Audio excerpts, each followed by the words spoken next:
I first encountered Oswald Spengler's work when I was researching Martin Heidegger's theory of technology, and I discovered that Spengler had had an enormous influence on Heidegger's later thought. And once I began reading Spengler, I just kept on reading Spengler, and here I am today.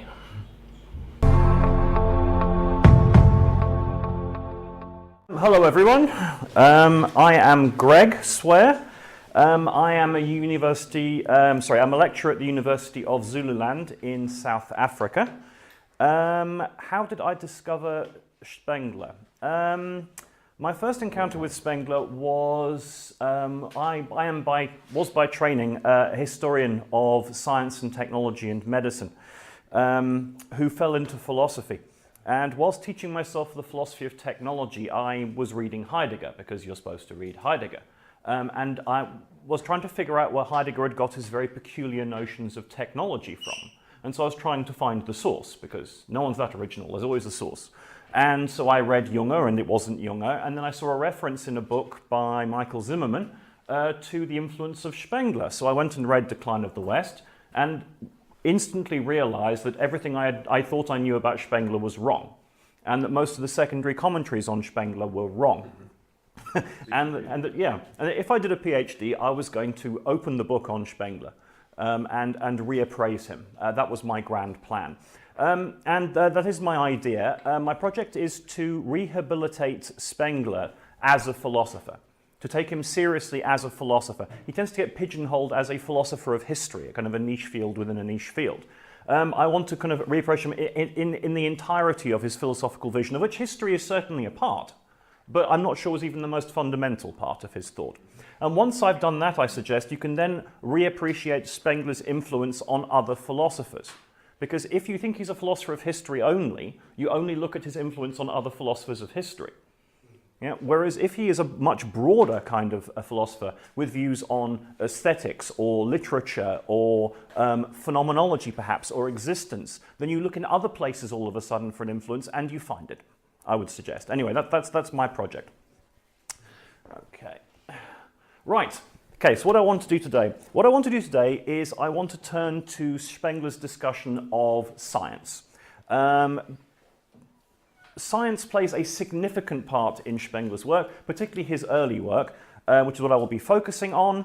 I want to give you the key features of his views of science, which I think are quite peculiar, quite unique to Spengler, and also which I would argue precede major developments in the philosophy of science in the mid and late 20th century. Having sketched out Spengler's views on science, I then want to move on to compare his work with that of another German philosopher, Hans Vaihinger. And I want to make the argument that we should view Spengler in his views on science as a fictionalist. Yeah, I will clarify what all these things mean as I go along. And then I will suggest that once you accept, or if you accept my argument that Spengler is a fictionalist, it offers us a different way of reading his historical corpus. That's the grand plan. Right, so what I have here on the wall is what I hope is a not terribly contentious outline of the key features of Spengler's thought. Certainly, I've established this by looking at a variety of secondary commentaries on Spengler, and even the most virulent opponents, in terms of interpretation, I think would agree upon these key features: that he has a cyclical model, he talks about cultural organisms, he talks about destiny as kind of a driving force of historical change. He has a cultural isolation theory, so that each culture is, someone's described it as like a monad, completely self-contained, and also that history has no particular meaning. There is no grand plan, yeah? That the hand of God is not revealed with the passage of historical time.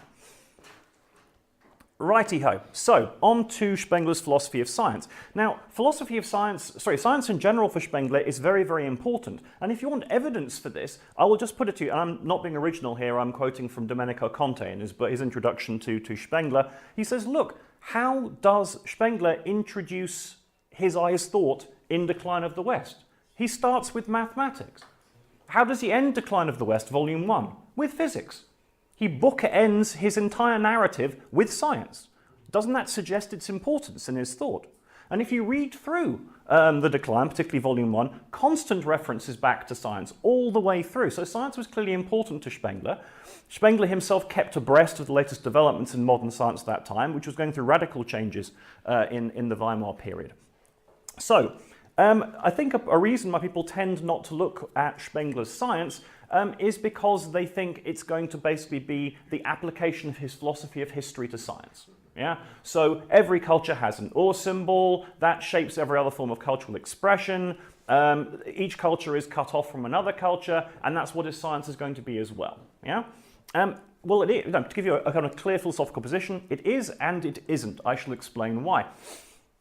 Right, so key features of Spengler's philosophy of science. He says each culture has its own science. But having a science is an essential feature of each culture. Yeah? He says that every science theory is necessarily preceded by technique. You always get technology before you get science. This is a view which has been accepted in the philosophy of technology only in recent years, that technology precedes science. Okay. Spengler also argues that science is essentially mathematical in nature. Again, this is a common feature of science across cultures, and he also says that scientific knowledge cannot be transmitted between cultures. This is Spengler's famous cultural isolation theory. Okay, right. However, Spengler does say there are certain peculiarities of Faustian science. It was one of Gilbert Melio's criticisms of Spengler on science, that because Spengler has this one-size-fits-all model of cultures and sciences, that he can't do justice to the uniqueness of Western science. Whereas I don't think, I dislike disagreeing with Melio, but I don't think he's quite right on that one, because I think that Spengler is quite clear in his early work that there is something unique about Faustian science. So there are structural similarities, but Faustian is different from all the other ones, and the reason for this is because the Faustian ore symbol is unique. Now, if you think about the ore symbols, most of the ore symbols for cultures are static. Yeah? But the Russian one of the endless plane or what have you, the Faustian ore symbol is dynamic. It embodies a concept of motion. Now, you might say, all right, but don't the Chinese ore symbol and the Egyptian ore symbol also have a concept of motion? Well, yes, they do, but here's the big difference. The difference is that it's a movement between 2 points. Yeah? The destination is set when you start in motion along the Egyptian ore symbol or with the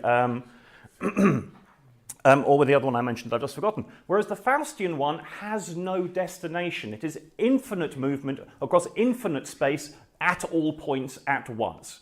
The very point of the ore symbol, which defines all cultural activity for Faustian study, is endlessly dynamic without a resting point.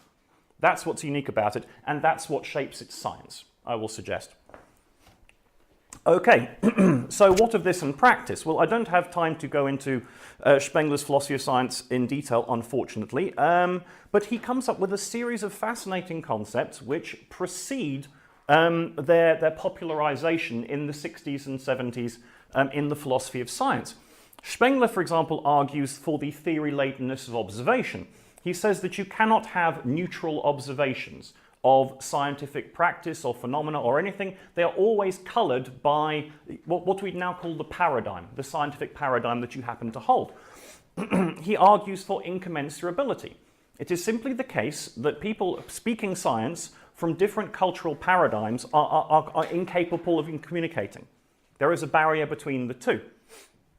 He erases the distinction between context of discovery and context of justification by focusing rigorously on the notion of scientific practice in his account of how science works. Now you have to bear in mind that Spengler's writing this at the same time logical positivism is starting off, which rigorously enforces, well, there's the history of what scientists did, and there's the pure epistemological theory of what they do. And Spengler happily blurs this in a way that didn't become popularized until later on with people like Kuhn and Bachelard and so on and so forth. He comes up with an idea of what Collingwood would call absolute presuppositions, or what Wittgenstein, who was influenced by Spengler, would call hinge presuppositions. The idea that the basis of every single science are concepts that you cannot question. You have to have these concepts to function. Yeah? You can't pick at them or the whole house of cards falls over. And he also, when he explains about the development of modern science, changes in scientific theory, he appeals to external as well as internal factors. He talks about the consequences of the professionalization of German science, the transition from individual inventors to mass industrial processes, and he accounts for all of this in his philosophy of science. Again, which precedes developments in the philosophy of science by a number of decades. Right, what do we want to take away from all of this? What's particularly important is that for Spengler, all scientific theory, without exception, has an irreducible metaphysical component derived from the ore symbol of a culture. Yeah? In many ways, science for each culture is the purest expression of the ore symbol. Because what a science is in its birth in theory is the inhabitant of a culture reflecting upon their own cultural mandates given by the ore symbol. Consequently, I will suggest all scientific theory for Spengler is fictional. It does not track objective reality. It is not a grasp on the real. It is a subjective expression of the worldview given to a culture by the ore symbol. Okay. Now, why did I start thinking about this? I was reading Merliot one time. I think it was a paper of his in Spengler heute, and he just throws out this one line, if I can get to it, where he says, oh yeah, look, obviously Spengler is a Hungarian fictionalist, and then moves on. He does nothing with it. He just threw it away. Now, at the same time, I just received my copy of Ich beneide jeden, der lebt, again by Merliot, which had just come out, and I was reading this particular passage. And it kind of got me thinking that maybe fictionalism was one way of trying to understand what Spengler was up to. Okay, so what is fictionalism? Fictionalism is a philosophy of science that basically says you can't ever really know the fundamental nature of a reality. All we can ever know are systems of thought that we have constructed ourselves. Now, obviously, we assume that our fictions are successful because they correspond to reality, but we don't know that. You can't help yourself to that kind of knowledge. Now, there are two different kinds of fictionalism. There's what you might call eliminative fictionalism, like the Vienna Circle practiced. Yeah? Find a fiction, it's a fiction, fictions are bad, kill the fiction. Only the empirical must survive. And then you have people like Feihinger who go, hey, we need fictions, they're useful. Don't be frightened of fictions, just run with the fictions. How am I doing for time? Very well. Oh, sweet. Okay, right. Yes, okay, so this is the Merliot quote I was talking about. As a student of Hans Feihinger, Spengler asserted that any theory or any science is merely a more or less fruitful fiction. Okay, so I got thinking about this, and then I began researching Feihinger, and what I discovered that I thought was quite interesting is when you trawl through most of the biographies of Spengler, they'll tell you he was here, he was there, he met these people. I knew he'd got some kind of prize at the same time that Feihinger had got one. I hadn't realized that he'd been at university when Feihinger was there. And then when I actually engaged with, after reading the Merliot comment, Feihinger's great work, The Philosophy of As If, the similarities between his work and Spengler became just ridiculously striking. Let me try and explain in more detail. Right, okay. Right, Feihinger, like Spengler, is developing a philosophical anthropology, trying to explain the origins of human consciousness, how it is we have ideas about the world, how it is we developed theories of science, and what their fundamental nature is. Now, this is a significant component in the first volume of Decline of the West, which tends to get overlooked. I think particularly in the English-speaking world, when they got hold of a copy of the Decline, they read through it and they went, oh, history, we like history, ugh, German metaphysics. They threw that bit out and then they carried on with the rest of the book. If you read the metaphysical bit, which for me is the important bit, you have this fascinating worldview from the very bottom up that Spengler provides for everyone. So what I want to do here is kind of compare Feihinger and Spengler's views on the origins of consciousness and the nature of science. Why? Two reasons. One, if Spengler does correspond closely, which I argue he does, to Feihinger, and Feihinger, we would all agree, I hope, is a card-carrying fictionalist, yeah, then that suggests that Spengler himself is a fictionist. Second possibility which I want to float is that there probably is a direct influence of one upon the other, but that's less important. So, both Vaihinger and Spengler offer a philosophical anthropological account of the formation of human consciousness. According to both thinkers, early humans find themselves in the world surrounded by a welter, a chaos of sense impressions, which provoke a kind of primal fear in us. In response to that fear, to enable the organism to function and survive, consciousness is developed. And it's usually based by fundamental dualities. So an inner and an outer, yeah? Noumena, phenomena, us and them. It's always in a binary. But it's a construct. It's not natural to human beings. And likewise, reason for both Vaihinger and for Spengler is not an innate feature of human beings. It is something we have us organisms have adapted. We have developed for its practical utility.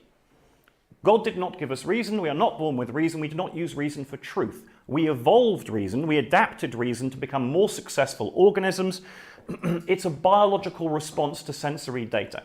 And we have it not because it's true, but because it's useful. Okay. Right. So where do we go from here? Vaihinger and Spengler both have a rather peculiar notion of what understanding means. For both of them, consciousness and rationality are a series of what you might call ideational structures, to use Vaihinger's term. And these things are subjectively created. They're not given us by the world. They're things we develop out of ourselves. So when we say we understand something, what that actually means, according to Vaihinger and Spengler too, I would suggest, is that by using analogy, we subsume some new sense data under an ideational structure that we already have. Yeah? And this is what understanding is. Now, Vaihinger is explicit on this, the way understanding works. I think this explains Spengler, and I particularly think this explains the cultural isolation theory. Why is it that Spengler tells us that the inhabitant of one culture can never understand the inhabitant of another culture? There seems to be no obvious reason for it. And then he gives examples of pseudomorphosis and things which seem to suggest there were some levels of cultural understanding. Well, if his notion of understanding follows Vaihinger's, it's because to understand something is to suck it up and slot it into my ideational structure, thereby transforming it. So what I then understand, I have actually created, I have transformed, I have adapted to my own worldview.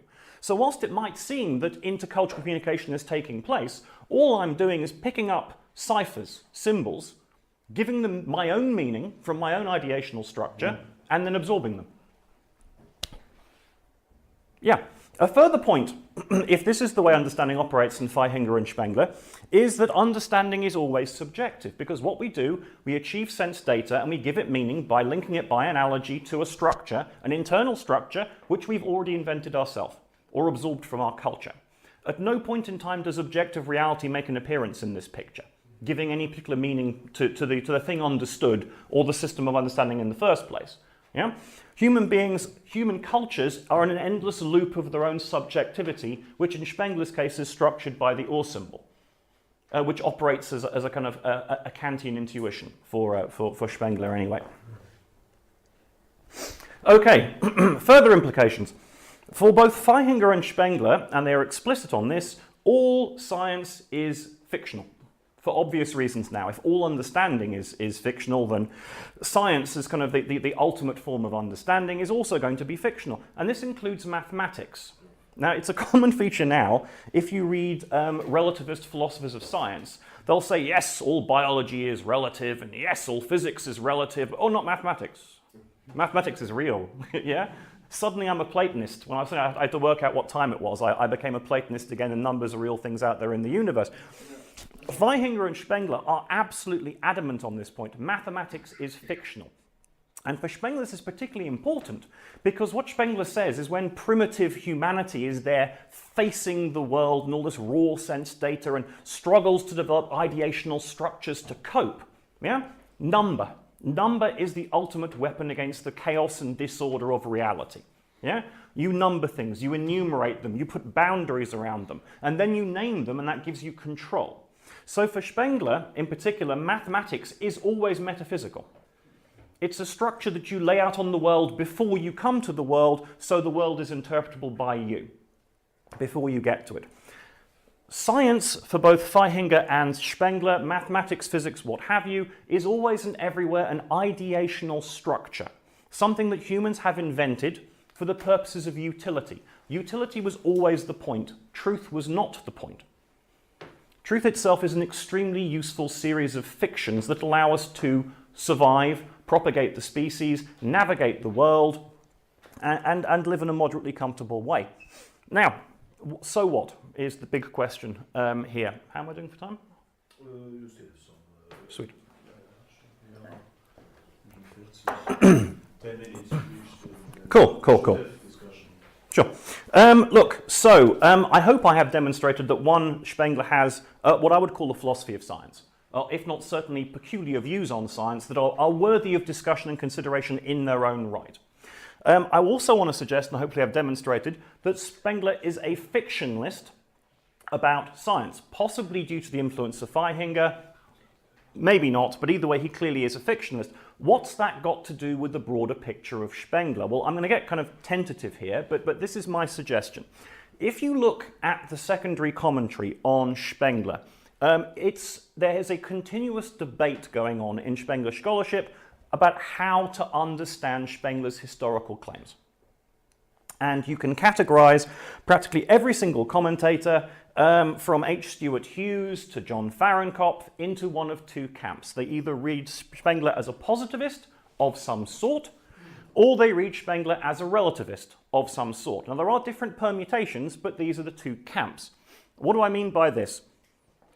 A positivist reading of Spengler would say something like, there are laws of history, and these are universally true and universally valid, and they are discoverable. So historical truth with a capital T is a possibility. On the other hand, you have the relativist interpretation that says universal truth is an impossibility, universal historical truth is an impossibility, you can never understand other cultures, you can barely understand your own culture. History is a kind of an aesthetic phenomena we enjoy as an expression of our own cultural spirit. and these two camps are kind of locked in an endless conflict, and the reason I suggest why neither side has been able to secure the dominance of its interpretation is that both these elements are present in Spengler's thought, such that it's not possible to just explain away the recalcitrant data, because it clearly is the case that Spengler sometimes does talk about universal laws and does talk as if there's a possibility of historical truth with a capital T. And it is the case that we can program in a scientific way the path of future civilization will travel. So against the relativist, there's always the rump of the positivist Spengler, I think mainly in chapter 3 of volume 1, that you just can't seem to get rid of. Yeah? But then, of course, to the positivist, they have to explain away lots of statements like, well, you know, we can never understand different cultures, everything is perspectival, look, you know, hell, we see things differently in different cultures, we even see things differently in different cultures depending how old the culture is. So even within a culture, you have variation in perspective between its youth and its senescence. So the positivist can't explain away this vast amount of relativist content in Spengler either. So what do I suggest we do about it? Well, what you could do, option 1, is to excise the bits you don't like. Yeah? If you're a relativist, chop out the positivist bits. If you're a positivist, chop out the relativist bits. But the problem is this does violence to Spengler's theory. And I ask you to imagine the popular understanding of Spengler, which is usually based just upon decline of the West. Imagine it for a second. And then imagine you've hacked at all the bits about universal laws and recurrent cycles. Would that be Spengler anymore? I would suggest no. Or if you're on a positivist strand and you hack out all the relativist content about the impossibility of cultural communication, about the singularity and the all-purpose of the or symbol, which gives you a world and locks you in that world. Would that be Spengler? No. So cutting either of them out doesn't work. Now, of course, there is then the historian's response, you see? Because I'm a philosopher. I want consistency. I want Spengler to make sense. I want to believe that when Spengler sat down to write his magnum opus he'd been planning for years, that he knew what the hell he was doing. Then just go, I'm feeling positivist today. No, I'm feeling rather, oh, I'm so changeable and sensitive. I don't want that to be the case. Now, possibly. Now, the historian's response to this sort of thing is to go, look, Spengler was a person, people are complicated, sometimes they just write bad books. Deal with it. You're trying to bring order, there was no order, he was just a bad writer. Yeah, here we go. I dislike that theory as well, for obvious reasons. It seems to me, if you accept my argument that Spengler was a fictionalist about science, it raises the possibility that he was a fictionalist about everything else as well. Yeah? Now, if Spengler was a fictionalist, then it seems to me we have a possible way, and this is just a suggestion now at the end, of resolving the apparent contradiction. Because if Spengler is a fictionalist, then what you would have in Decline of the West isn't a contradictory theory, it's two separate theories. One of which he actually believed to be an accurate account of the nature of the world, and the other one was a fiction, designed to serve a certain purpose, perhaps in persuading the public, perhaps in winning scientific credibility, or what have you. But it seems to me it holds out a possibility of resolving the contradiction without having to lobotomize Spengler in some way by removing the content we don't like. And I think I will stop there.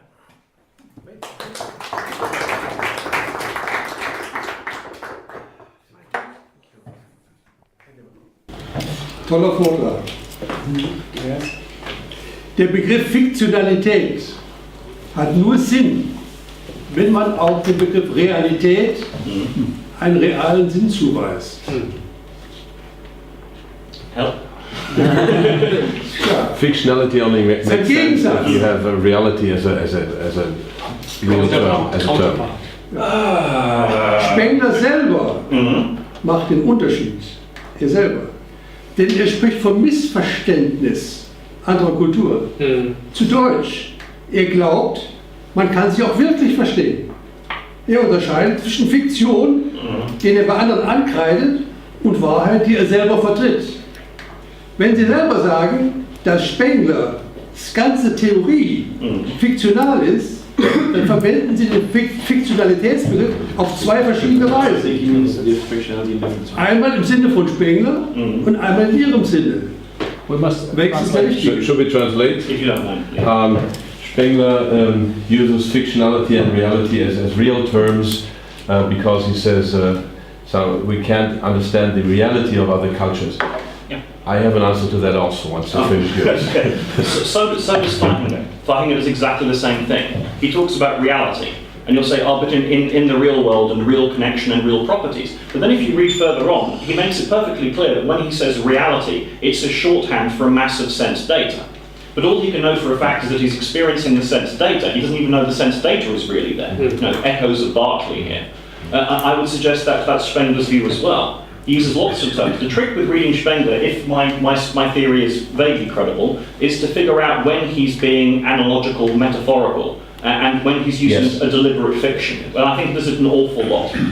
Yeah, sorry. My answer to that would be that the reality Spengler poses, for example, in other cultures, is not inconsistent with the fictional programs of because the culture itself has a program that is closer to understanding itself, and so, but our program is more distant to understanding another culture. So there's measures of distance, and the reality as such is never knowable because it is that unordered sense of. You could never have unmediated perception. You could never have perception of anything without an or symbol. And once you have the or symbol, then that determines or constrains significantly the way in which you can see the world. I mean, one thing I didn't really have time to elaborate on, I'll just say quickly here, is that Spengler, even though it's not appreciated enough, is a Kantian heretic.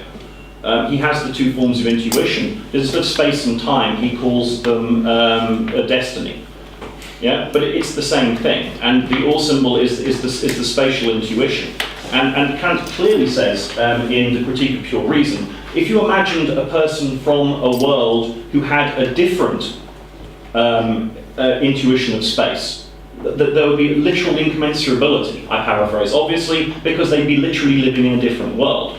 That's what Spengler suggests happens between cultures. Different tool symbol, different spatial intuition, different world. Yeah. So maybe because the confusion here, because of the term fictionalism, why not use the term instrumentalism? Because if you say fictionalism, you say I'm using this, but I know it is fiction, so somehow I have access to the truth, despite my fiction or beyond my fiction. And instrumentalism, you would say this super old guy from Antiquity, Petrarchus, if I'm not mistaken, said, well, I have a model to explain how the world works, and I assume that the Earth is in the center of the universe. Maybe it's not true, maybe it's different, but I can predict the solar eclipse, and I can predict the lunar eclipse, and I can predict the time of the day, so I'm using this. So the question, is this model representing accurate reality? Well, let's park that question to the side, but I can work with it. Do quarks exist, or quantum particles? Well, can we observe them? Well, it's fishy, but hey, as long as we assume their existence as theoretical entities, we can work with them. So why do you use the term fictionalism instead of instrumentalism? Right. Cool. 2 reasons. One, because people don't know Feihinger as an instrumentalist, they know him as a fictionalist. So I was trying to draw the links there, so I used the term fictionalist. Secondly, because when people use the term instrumentalist, particularly in a philosophy of science context, you're usually referring to the heirs of the logical positivist program, which was a specific form of fictionalism, an unlimited fictionalism, as I mentioned. For them, there's often a kind of reductive tendency in these matters. Whereas also with those kinds of instrumentalist programs that are empirical, even if they say, look, there probably aren't atoms, but let's go with it for now, it's useful, right? Is they want to bracket the stuff that you can empirically verify away from the stuff that they can't. They want to make this continuous distinction, yeah? Here's an empirically verified phenomena, here's a conceptual entity, some metaphysical entity, and we're going to kind of put parentheses around it. Whereas Feihinger and Spengler, it's fictions all the way from the bottom to the top. What you think is empirical reality is already a fiction you've constructed. Yeah, but that does assume that you have a way around your fiction to the actual reality. No. Because in order to speak of fiction, there must be something that's not fiction. And also then you would give credit to people who say, yeah, but Spengler, he was just a poem, he just gave a poetic expression of his world feeling and that's it. I think his view is thoroughly worked through, and I think it draws upon elements of Kant and elements of Nietzsche, just like Feihinger's philosophy does. And look, again, I'm not here to propagate fictionalism. I just think it's a whole aspect of Spengler's thought that hasn't been properly appreciated. So, yeah, I've got a similar question to that of Sid, using this term, the fictionalism. I have problems with it as well, but not from the instrumentalism, but from hermeneutics. Okay. Because what you are talking about is pure general hermeneutics. Because hermeneutics is, again, attributes meaning to everything. So hermeneutic not in a restricted sense of the word, studying texts, but as a general ontological hermeneutics. So what do you see? What's the difference between fictionalism in your sense and hermeneutics? Look, that sense of hermeneutics isn't present in Feihinger. It's not there. I do think it's present in Spengler. I think you can read what Spengler's doing with his detailed analyses of the structures of consciousness in culture is mapping out the kind of a priori, the historically bound a priori conditions for consciousness and experiential existence. In a sense, what he's giving you is kind of a historicized phenomenology via the different cultures. So hermeneutics, yes, absolutely.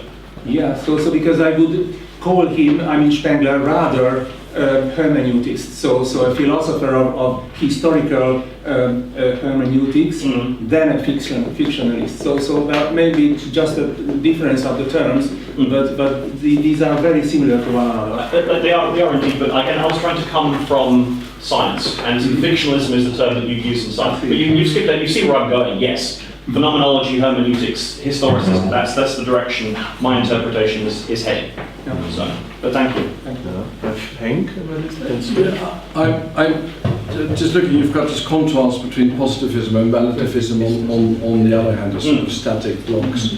I've always seen this in sort of in a Hegelian way as an historical development. In other words, that a culture of thought, a culture or a type of thinking that becomes aware of its own relativity has reached a new level of understanding that is qualitatively different from what came before. So that kind of happens, as Hegel claimed that it happened in his own Hegel's work. Spengler kind of thinks that this happens in Spengler's work. So then that kind of distinction or tension between positivism and relativism kind of disappears, because although you never reach sort of absolute truth, you still have a level of understanding which is qualitatively different from what went on before, because it is more reflexive than what came before. Look, that's certainly something he says, and that's something he might even have believed. But at the same time, he holds open the possibility that he only thinks he's achieved this view because he's living at the tail end of the culture. How far can you step out of your context is the problem. And even if you think, because here I am at the end of my culture, and from my vantage point I can look back and I can recognize the arbitrary, contingent and relativist nature of what I assumed was truth in the youth of my culture, that still doesn't give you the magical power to look out of your culture into another culture monad and suddenly grasp that. So even if that's true, it's not going to give you these universal laws of history, and let's be honest, that's what most people go to Spengler for. Yeah, look at the back of the first volume. Those wonderful tables where he goes with clinical precision. You know, this happened and then this happened, and around this time in autumn, the Caesar will have lunch, and then this guy. Yeah, it's good. Yeah, positivism. I don't totally buy that is positivism. Okay. I would not call it positivism, but it is certainly, you know, what you described. He is a child of what he himself describes as Faustian culture. So of course he wants to find laws, how it works, because he is part of that. I think what I wanted to describe, he consciously wants also the reader to show to the reader this, that he is conscious about that. Yes, absolutely. And whether you call it then fictionalist, I also would have some problems with, but I think exactly it is this. He knows this, that he lives in this Faustian culture, that he knows that this is of course a relative view, but it becomes in fact an absolute one because it's expansionism. Yeah, it covers now everything. It is the tendency. The tendency is to spread around, and that's exactly that's what positivism is. It's the Faustian will to know all things perfectly without any hindrance or obstacle. That's where the positivism comes from. But if Spengler's right, then that this total historical knowledge is itself a fiction necessarily. And by the way, so just the positivist relativistic terms aren't my own. I picked them up from the secondary literature. So. You can blame me for fictionalism. But you still have a qualitatively different level of understanding. You don't need to claim any sort of absolute truth. And I don't think that that's what Spengler is doing. He says, at this particular point in time, absolutely. This is the kind of overview that gives us more than any of the previous overviews. He does say that, but at the same time he turns around and he talks about eternal cycles and universal laws and goes full on, this is a contradiction. This is the thing. Yeah, but he talks about that from within the standpoint of knowing that this is the view of that is relative. That's right. But you're not entitled to help yourself to that view from the context that he's just described.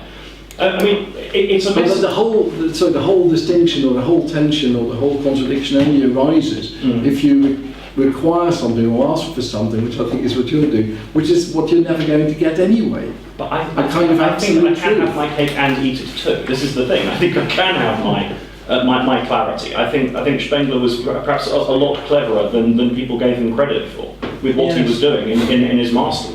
I agree. I think Spengler was clever enough to know that you can't have your cake and eat it. No, I'm not sure. I mean, I think that the logic is exactly the same as in Hegel and in Marx and people like Niklas Luhmann. You know, it's an historical kind of thing where at the end you reach a level of understanding which is higher, or at least qualitatively different from what came before. And from that vantage point, you claim an objectivity, knowing that that claim is in itself relative. Well, that's one of the balloons he sends up. But look, I mean, he gives us this grand narrative suite. We will see all things truly in history. Then he goes, actually, no, we can't see beyond our culture, but at least we can know our own culture back to front. Then he goes, actually, there's cultural phases, and all you can really know is your own cultural phase. Then he goes, well, actually, maybe each person in a culture actually sees the world differently. And then occasionally he goes, well, maybe it's just me. All this is present, this ever-decreasing spiral. But the characteristic of Faustian culture is precisely that it can see all these other cultures while still remaining in the relatively Faustian culture. I would disagree. The characteristic of Faustian culture is it has the will to know all the other cultures, not that it can achieve that will. Yes. Because all the science it constructs is more and more metaphysical fictions, which make sense only to its own culture. I look forward to arguing with you. I don't buy that, but I'll add on to some of the stuff that you said. If you look at Spengler's understanding of science, scientific, there is no such thing as you say as scientific truth with capital T. It was very much operational. So he said that people today in the 20th century in the 19th, we judged success of science. We thought we misjudged scientific truth with operational success of science. So I would say that what Spengler created was just an operational method for understanding how cultures operated at this specific time. There was no absolute truth to how he conceived of his system. So if you look at Man and Technics, for example, he wagered the destruction of the cyclical system itself with the end of Faustian culture. Yeah, but by Man and Technics, he's broken a number of the rules he's already laid down in Decline of the West. He's on a linear trajectory of history, which is an impossibility in the decline. Look, Spengler's views on science are detailed and enormously complex. I have to skim over them here, unfortunately. But look, he makes it absolutely clear, not just that scientific theories are fiction, but that they're necessary fictions because they express in the purest form the metaphysical ambition that the master has. In a way, any model is a fiction, right? Yes. This is the problem. If I have an economic model, this is what we were really battling about at the LSE. If I have a model that generates good predictions, yes. Whether this is just by chance, is it just does it grasp the causality, or is it just this kind of regularity that has causality somewhere within? So any model is I don't see this kind of destruction here. Like if models are fictional, this is what we were doing with game theory.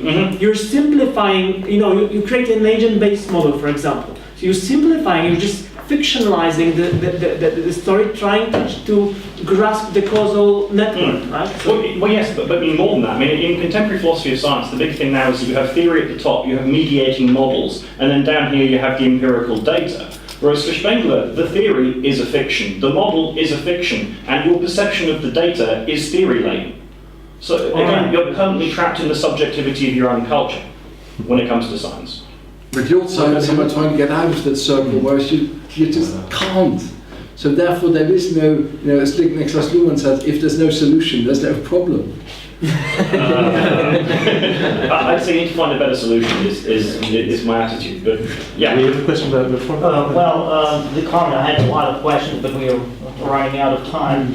So I believe that essentially what Spengler is trying to say is that truth is both absolute and relative. Is introducing an absolutely new concept of truth and reality. Because for a late Western consciousness, the absolute truth is inaccessible. But for the predecessors of the late West, for an individual of the Middle Ages, the truth was absolute. So what Spengler is saying is that the truth is absolute but multiple, as there are as many absolute truths as there are cultures, and the degree of their absoluteness or relativity change depending on what epoch we're looking at. If it's the early society, then the truth is absolute, and if there's a late society, everything is relative. And so as for technology, for science and technology, technology, as I understand Spengler, does not precede science, but rather justifies science, and justifies any truth, because there are truths which work, and there are truths which do not work. As Napoleon once said, the Lord God is always sides up with the superior alternative. And so if you have a fiction which produces artillery on the one hand, and then you have a fiction which produces maybe great art and concept, it is obvious which fiction will triumph. And so probably the fiction for Spengler is the way to access the truth, since philosophy cannot prove or refute anything. Science as itself cannot prove or refute anything, only through technology, only through practice. So yes, fiction and intuition opens the access to the truth, which is absolute truth, depending on the time, and at the same time is one of the multiple truths. There is no plural. Okay. If I can respond, I would agree with you that truth changes in the lifespan of a culture. And it's absolute in its youth, and then becomes more cynical about it as the culture ages. But that doesn't mean that absolute truth is an absolute truth. It means there's a fiction that we treat with absolute veracity, with a dogmatic force, and by the end of the culture we recognize it for the fiction it is. But it's still a culture-bound subjectivity. Regarding technology and science, in Decline of the West Volume 1, Spengler is absolutely explicit. Human beings observe the animal world. They see regularities in nature. They track these regularities. They develop artifice to exploit these regularities. Then after they've done this, after you've got your techniques, then you get your theory, which adds myth to these operations, and then becomes reflection and expression of the awesome. Okay, I think we will have to stop here because the dinner is ready. So thank you very, very much.